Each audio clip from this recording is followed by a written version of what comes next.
பதிவை பார்க்க வந்தவர்களுக்கு சக்தி கிச்சனின் நன்றியும் வணக்கமும். இன்றைக்கி நான் என்ன போகிறேன்னு பார்த்தீங்கன்னா, கதம்ப சாதமும் கருவாட்டு தொக்கும் இது ரெண்டு தான் செய்ய போகிறோம். அதுக்கான பொருட்களை நம்ம பார்த்துருவோமா. கதம்ப சாதம் செய்கிறதுக்கு நான் 400 கிராம் அரிசி எடுத்துருக்கிறேன். அதாவது 2 ஆழாக்கு, உழக்குன்னா 1, ஆழாக்கில் எடுத்ததுனால 2 எடுத்திருக்கேன். 400 கிராம் இருக்காது. அதுக்கு 4ல் 1 பங்கு பருப்பு எடுத்திருக்கேன். அதாவது 100 கிராம் எடுத்திருக்கிறேன். இந்த கதம்ப சாதத்துக்கு இந்த அரிசியும் பருப்பும் போக ஒரு அரை வாழைக்காய், கொஞ்சம் அவரைக்காய், ஒரு சின்ன முருங்கைக்காய், கொஞ்சம் கேரட்டு, அதாவது ஒரு கேரட்டு, ஒரு மாங்காவில் ஒரு பாதிக்கும் கொஞ்சம் அதிகம், கொஞ்சம் பீன்ஸ். அதாவது என்ன கணக்குன்னு பார்த்தீங்கன்னா, அவரைக்காய், கேரட், பீன்ஸ் 3மே 1/4 கிலோ சேர்த்து வாங்கி அதிலேருந்து கொஞ்சத்தை எடுத்து வச்சுட்டு கொஞ்சம் போட்டிருக்கேன். 100 கிராம் பருப்புக்கு தக்கன.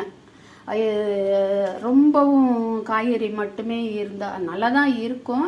இருந்தாலும் அளவுக்கு அதிகமாக இருந்தால் அது இந்த மசாலா, உப்பு எல்லாமே கூட போடணும். போதும் நமக்கு தேவையான அளவு. அப்புறம் ஒரே ஒரு தக்காளி, அது கூட உங்களோட பார்வைக்காகத்தான், இல்லைன்னா நான் போட மாட்டேன். அப்புறம் ஒரு வெங்காயம் எடுத்து வச்சுருக்கேன். இதுக்கு சாம்பார் வெங்காயம் போடலை, பெரிய வெங்காயம் தான் போட்டிருக்கேன். ஏன்னா கொஞ்சம் தான் இருந்துச்சு வெங்காயம். அது கருவாட்டு தொக்குக்கு ரெடியாக வச்சுருக்கிறேன் நான். இந்த வெங்காயம், பல்லாரி வெங்காயம், அப்புறம் 2 பச்சை மிளகாய் கீறி வச்சுருக்கேன். தெரியுதா? இதோ இருக்கு, கசன்னு வச்சுருக்கேன். எல்லாத்தையும் பத்தலை தட்டு. இது எல்லாமே சாம்பார் கதம்ப சாதத்துக்கு. இதுக்கு சிலர் மசாலா அரைச்சி போடுவாங்க, அதோட தேங்காயும் போடுவாங்க. தேங்காய் போட்டாக்கா சீக்கிரமே கொஞ்சம் இருந்தாக்கா கெட்டு போயிடும். அதனால் நாங்கள் தேங்காயும் சேர்க்க மாட்டேன் நான். அதோட பொடி தான் போடுறேன், சாம்பார் பொடி தான் போடுறேன் நான். அப்புறம் கொஞ்சம் புளிக்கரைசல், இதுக்கு தேவையான அளவு புளிக்கரைசல். இந்த புளிக்கரைசலில் வரேன். உப்பு போடலை, சாம்பாருக்கு உப்பு போட்ட, கதம்ப சாதத்தில் உப்பு தான் போடணும். இதில் புளிக்கரைசலில் உப்பு போடலை. எப்போது நான் புளிக்கரைச்சனா உப்பு போடுவேன், போடலை.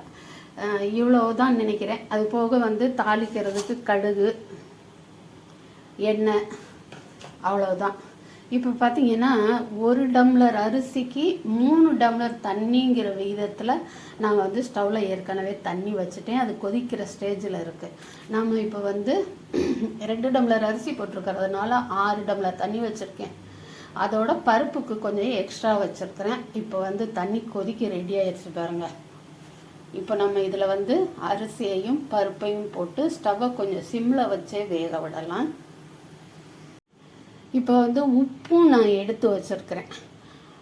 மறந்து போகுதுங்கிறதுனால முன்னக்கூட்டியே எடுத்து வச்சுருக்கிறேன். அந்த உப்புல இருந்து கொஞ்சம் தேவையான அளவு எடுத்துட்டு நம்ம சாம்பார் மாதிரி தனியாக காய்கறிகள் எல்லாம் வேக வச்சு அதுலேயும் உப்பு போட போகிறோம். காய்கறிகளில் உப்பு பிடிக்கணும் இல்லையா, அதுக்காக.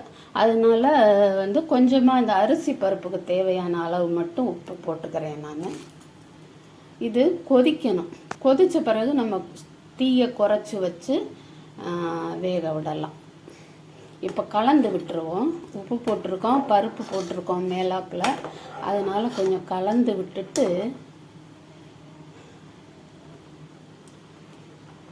கொதிக்க ஆரம்பிச்சிருச்சு பார்த்தீங்களா. இந்த நேரத்தில் நம்ம இந்த பக்கத்து ஸ்டவ்வில் காய்கறிகளை வேக விடலாம்.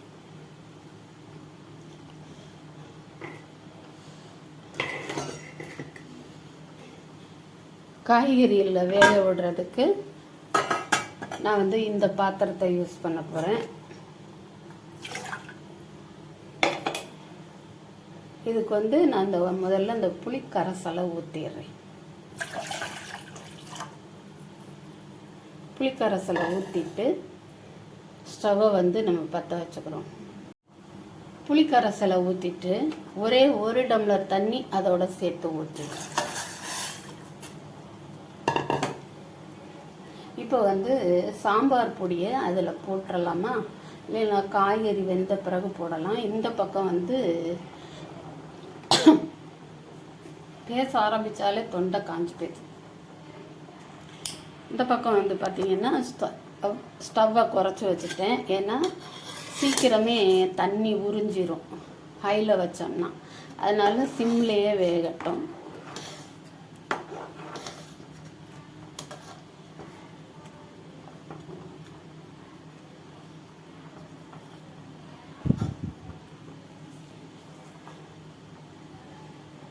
இப்போ இது இந்த பக்கம் வெந்துக்கிட்டு இருக்கும்போது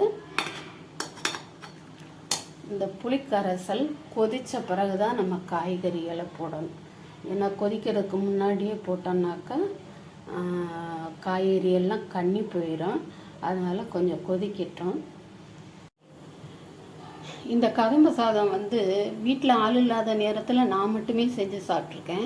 இன்றைக்கி பையனும் இருக்குது, அதை விரும்புதா இல்லையான்னு தெரியலை. செஞ்சு கொடுப்போம் அப்படின்னு சொல்லிட்டு அதோட கருவாடு தொக்கு வந்து அது இருக்கிறதுனால தான் வைக்கிறேன். நான் மட்டும் இருந்தேன்னா கதம்ப சாதத்துக்கு வத்தல் வடாம் இது மட்டுமே போதும் எனக்கு.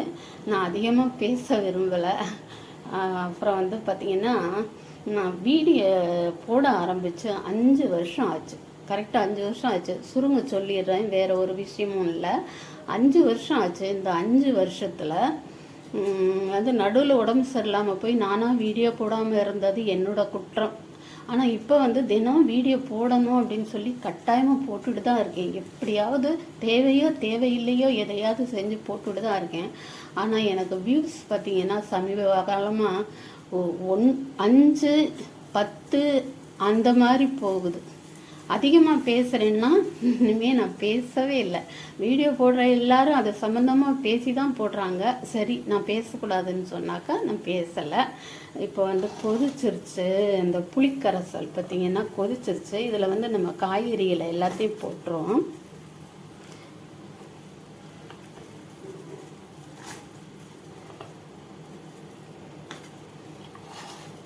அதாவது கடினமாக கொஞ்சம் அதிகமாக வேகக்கூடிய காய்களை வந்து முதல்ல போட்டுடலாம். முருங்கைக்காய், பீன்ஸு, கேரட்டு. இதுக்கு நான் கத்திரிக்காய் சேர்க்கலை. கத்திரிக்காய் வீட்டில் இருக்குது, அதனால் வாங்க வேணான்னு அனுப்புனேன். ஆனாலும் கூட நான் கத்திரிக்காய் போடலை. சாம்பார்னால் மெயினாக கத்திரிக்காய் போடுவாங்க. போதும், இவ்வளோ காய்கறி இருக்குது, 2 பேர் தான், அதனால் நான் போடலை. இப்போ இதில் பார்த்தீங்கன்னா அவரைக்காய், பீன்ஸு, கேரட் எல்லாம் போட்டுட்டேன்.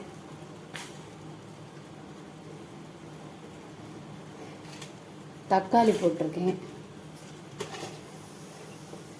பச்சை மிளகாய் போட்டிருக்கேன்.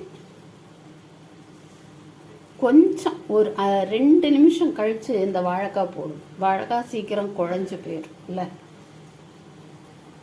அது போக நம்ம போட வேண்டியது சாம்பார் மசாலா. சாம்பார் மசாலா போட்டிருக்கேன். உப்பு, நம்ம சாதத்துலேயும் உப்பு போட்டிருக்கேன்ல. எப்பவும் நான் சாதத்தில் உப்பு போடாமல் தான் வடிப்பேன், சோறில் உப்பு போட மாட்டேன். இன்றைக்கி வந்து ஒரு அளவாக போட்டிருக்கேன். இருந்தாலும் சாம்பாரில் காய்கறிக்கு பிடிக்கிறதுக்கு வேணும் இல்லையா, அதனால் கொஞ்சம் ஓரளவு போட்டிருக்கேன். உப்பு குறையா கூட சாப்பிட்றலாம், ஆனால் ஓவராக இருந்தால் சாப்பிடவும் முடியாது, சாப்பிடவும் கெடுதல்.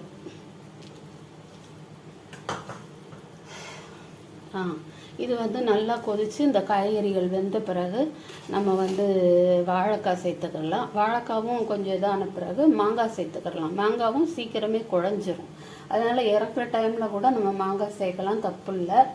அப்புறம் பார்த்திங்கன்னா நான் சொல்லிட்டு இருந்தேன் இல்லையா, வியூஸே வரலன்னு சொல்லிட்டு ரொம்ப மோசமாக இருக்குங்க. 5 வியூஸ் 10 வியூஸ் வருது ஒரு நாளைக்கு. அதனாலாம் வீட்டுக்குள்ளேயே இருந்து வீடியோ போடுற அளவுக்கு தான் என்னோடய உடல்நிலை.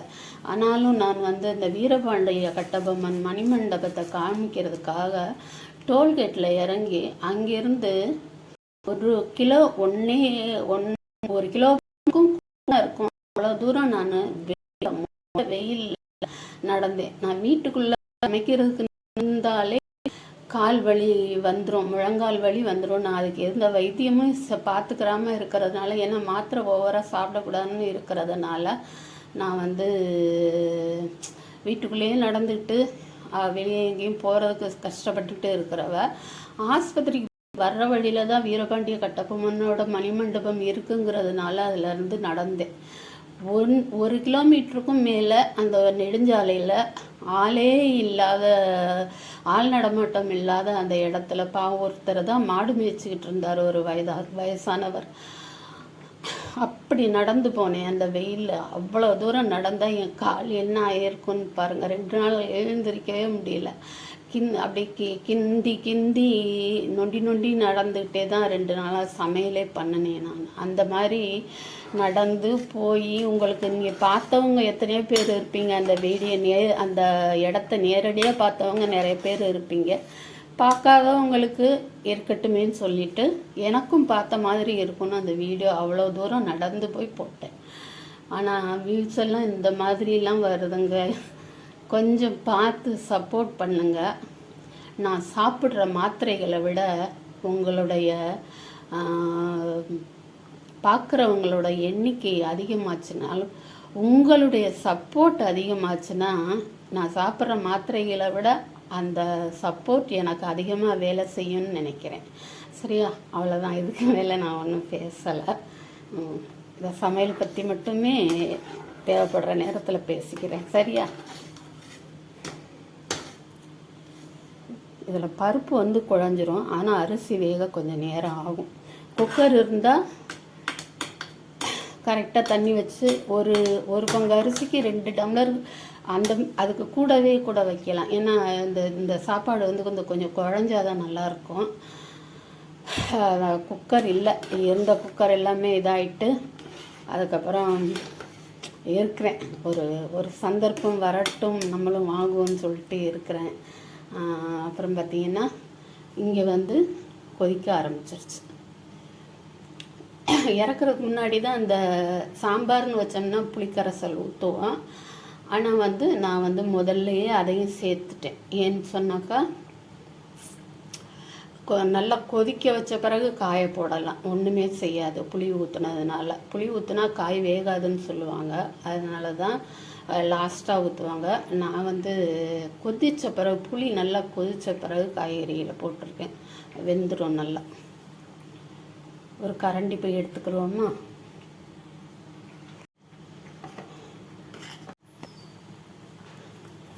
இப்போது இந்த காய்கறி எல்லாம் வெந்துக்கிட்டு இருக்கு இல்லையா, புளிக்கரைசல், மசாலா, உப்பு எல்லாம் சேர்ந்து வெந்துக்கிட்டு இருக்கு. அதில் வந்து வாழைக்காவை போட்டுறேன். வாழைக்காய் சாம்பாரில் சேர்ந்துச்சுன்னா சூப்பராக இருக்கும்.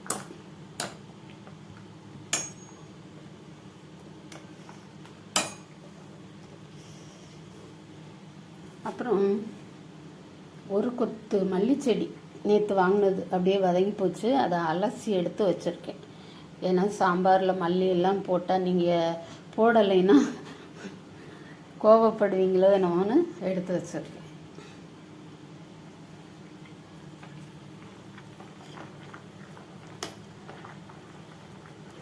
இந்த மசாலா வாடையும் புளியோட நெடியும் போகணும், அவ்வளோதான். பச்சை வாடையும் போகணும், அவ்வளோதான். அப்படியே தூக்கி அந்த அரிசி கலவையில் கொட்டிட்டோம், அரிசி பருப்பு கலவையில் கொட்டிட்டு கொஞ்சம் நல்ல சிம்மில் வேக வச்சோம்னாக்கா கதம்ப சாதம் ரெடி ஆகிடும். அப்புறம் நம்ம கருவாட்டு தொக்கு செய்யலாம். இப்போ கருவாட்டு தொக்கு செய்கிறதுக்கு என்னென்ன எடுத்து வச்சுருக்கேன்னு பார்த்துருவோமா?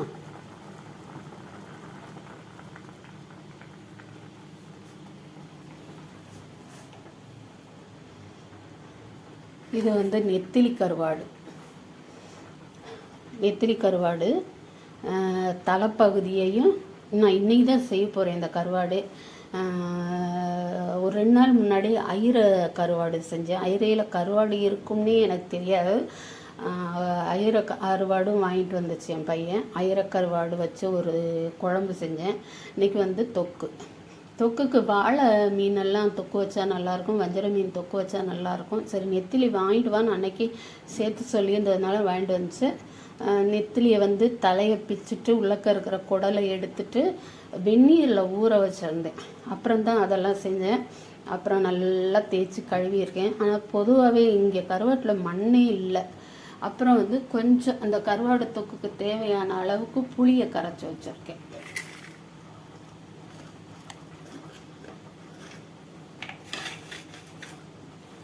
புளியை கரைச்சி வச்சுருக்கேன். அப்புறம் வந்திங்கன்னா சின்ன வெங்காயம் ஒரு 100 கிராம் போல் அதை வெட்டி நறுக்கி வச்சுருக்கேன். ஒரு 2 தக்காளி, ஒரு 5-6 வெள்ளைப்பூடு, அதை 2-2 நறுக்கி வச்சுருக்கேன். இப்படியும் போடலாம், இல்லைன்னா அந்த வெள்ளைப்பூடு அதை லேசாக தட்டியும் போடலாம். அந்த உரல் இருக்குல்ல, அதில் தட்டியும் போடுவாங்க. அது போக மசாலா எடுக்கணும், இனிமேல் தான் டப்பாலேருந்து எடுக்கணும், மறந்து போச்சு. தாளிக்கிறதுக்கு வந்து கருவாடு தொக்கு தாளிக்கிறதுக்கு வெந்தயம் தான் எடுத்து வச்சுருக்கேன் நான். சாம்பார் தாளிக்கத்தான் கடுகு உளுந்து.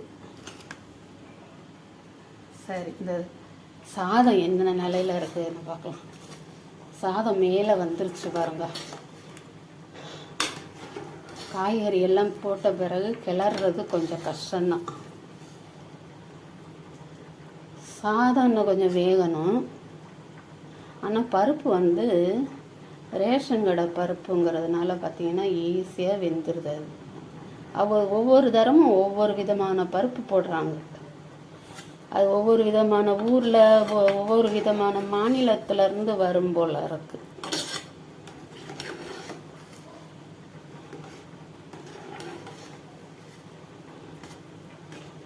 சரி, இந்த சாதமும் வேகட்டும்.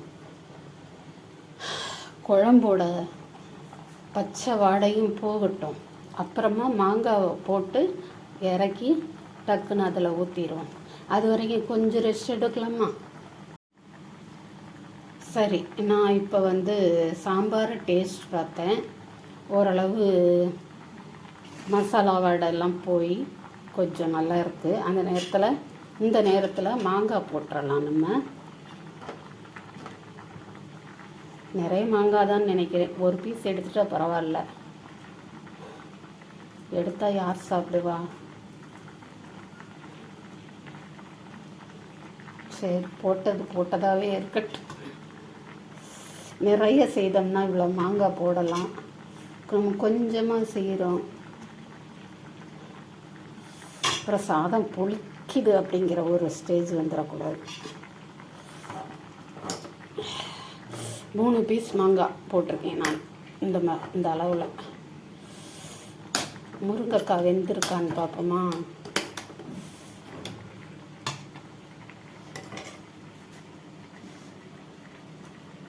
வெந்துருச்சு பாருங்க. வெந்துருச்சு, முருங்கைக்காய் நல்லா வெந்துருச்சு.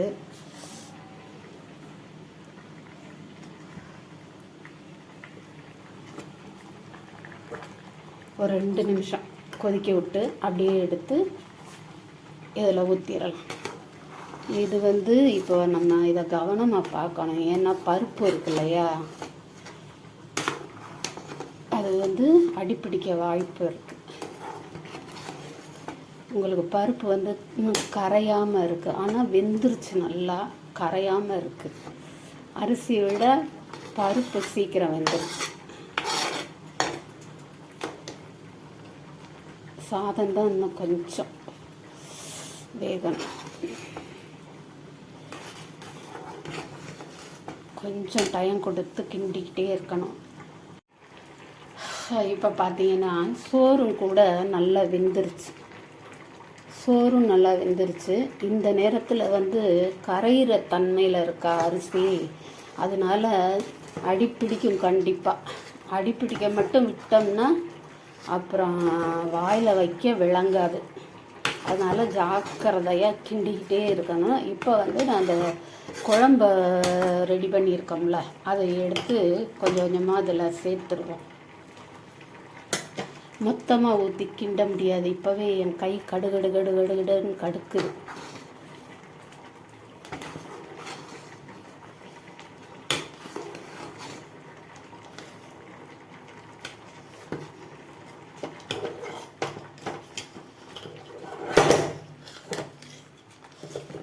இந்த மாங்காய் தான் ஃபஸ்ட்டு அளவாக வருது.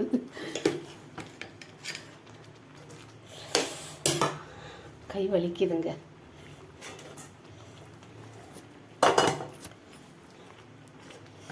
அதுக்கு என்ன பண்ண முடியும்?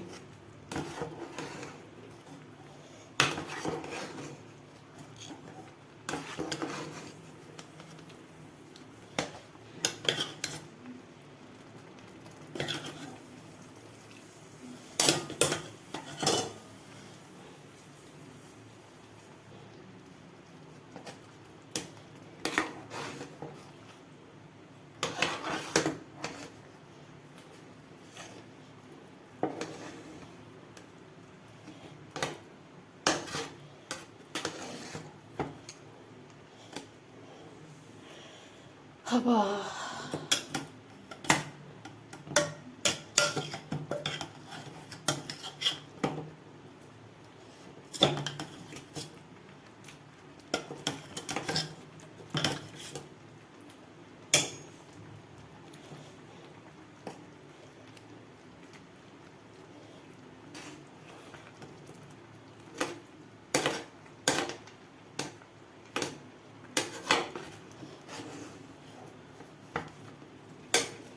சரி, ஒரு கையில் துணியை பிடிச்சிக்கிட்டு இன்னொரு கையில் தான் நான் கிண்ட வேண்டியதாக இருக்குது. கொஞ்சம் கிளறிட்டு பார்க்கலாம்.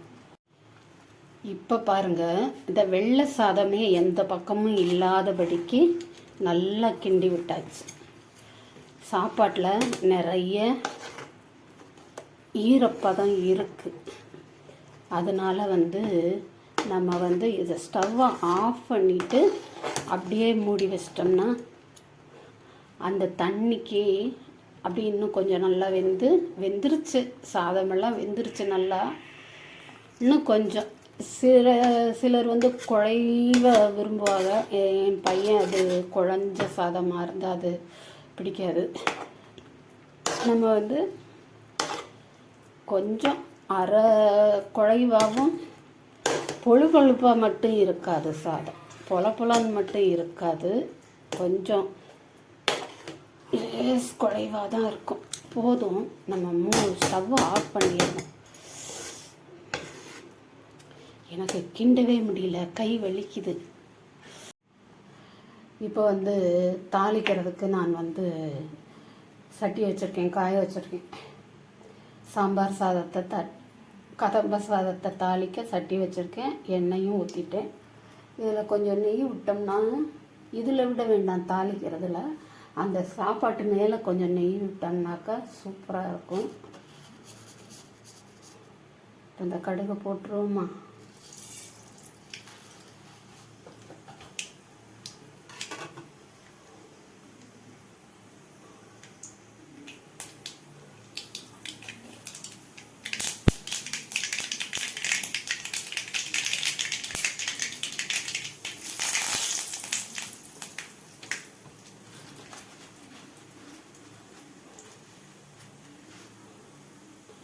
அவ்வளோதான்.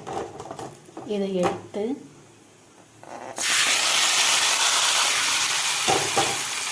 இப்படி ஊற்றிட்டு கரண்டி எடுத்துருவோம்.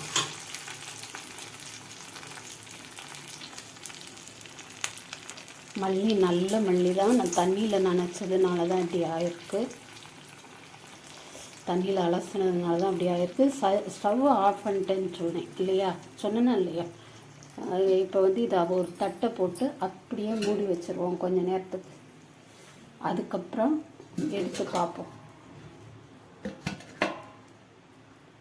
அதுக்குள்ளே இங்கே கருவாட்டு தொக்கு செய்கிறதுக்கு ஒரு ரெடி பண்ணும்.